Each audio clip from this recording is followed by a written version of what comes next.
ನಮಸ್ಕಾರ ಪುಸ್ತಕ ಪ್ರಿಯರೇ, ನಾನು ನಿಮ್ಮ ಡಿ ಜಿ. ಇವತ್ತು ಮಕ್ಕಳ ಜೊತೆಗೆ ಬರ್ತಾ ಇದ್ದೀನಿ.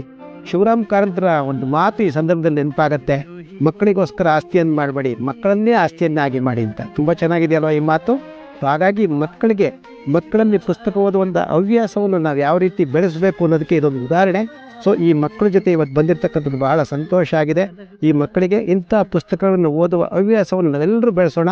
ಹತ್ತದ ಎಲ್ಲ ಶಾಖೆಗಳಲ್ಲೂ ಈ ಪುಸ್ತಕಗಳು ಲಭ್ಯವಿವೆ, ಆನ್ಲೈನಲ್ಲಿ ಕೂಡ ಲಭ್ಯವಿವೆ.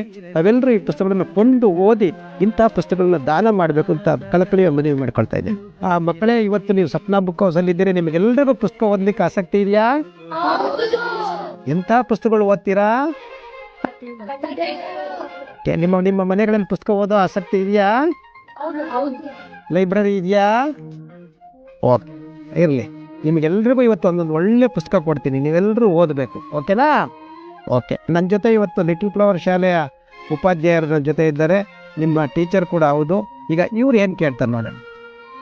ಮಕ್ಕಳ, ಇಂಥ ಕತೆ ಬುಕ್ಗಳನ್ನೆಲ್ಲ ಓದಬೇಕು. ನೀವು ಓದಿ ನಿಮ್ಮ ಮನೇಲಿರೋರಿಗೂ ಕತೆಗಳನ್ನ ಹೇಳಬೇಕು. ನಿಮ್ಮ ಮನೇಲಿ ಅಜ್ಜಿ ಎಲ್ಲ ಕತೆ ಹೇಳ್ತಾರಲ್ವ, ಇವಾಗ ಇಂಥ ಪುಸ್ತಕಗಳನ್ನ ಓದಿ ನೀವು ಮನೆಯಲ್ಲಿ ಕತೆಗಳನ್ನ ಹೇಳಬೇಕು. ಇಂಥ ಪುಸ್ತಕಗಳನ್ನ ಬೇರೆಯವರು ತಗೋಬೇಕು ಅಂತ ನೀವು ಹೇಳಬೇಕು. ಈಗ ತಾನೇ ಪ್ರಕಟಿಸಿರುವ ಈ 54 ಪುಸ್ತಕಗಳು ಸ್ವಪ್ನದಿಂದ ಬಂದಿವೆ. ಇವು ಚಿತ್ರಮಯ, ಬಣ್ಣಮಯ. ಸ್ನೇಹಿತರೆ, ಪುಸ್ತಕ ಪ್ರಿಯರೇ, ನೀವು ಚಂದಮಾಮ ಕಥೆಗಳು ಓದಿರ್ಬೋದು. ಹಾಗೆ ನಾಡಿಗರ ಒಂದು ಮಾತು ಇಲ್ಲಿ ನೆನಪಾಗತ್ತೆ, ಒಂದು ಪದ್ಯ. ಚಕ ಚಕ ಚಕ ಚಲ್ಲಾಣ, ನಾನು ನೀನು ನಿಲ್ಲೋಣ, ಇರುವೆಗೆ ಸಕ್ಕರೆ ಚೆಲ್ಲೋಣ. ಅದ್ಭುತವಾಗಿದೆಯಲ್ಲ ಇಂಥ ಸಾಲುಗಳು. ಸೊ ಹಾಗಾಗಿ ಕನ್ನಡಕ್ಕೆ ಅದರದೇ ಆದ ಶಕ್ತಿ ಇದೆ. ತಾವೆಲ್ಲರೂ ಇಂಥ ಕೃತಿಗಳನ್ನು ಕೊಂಡು ಓದಬೇಕು ಅಂತ ನನ್ನ ಮನವಿ. ಬಾಳು ನೀನು ನೂರು ವರ್ಷ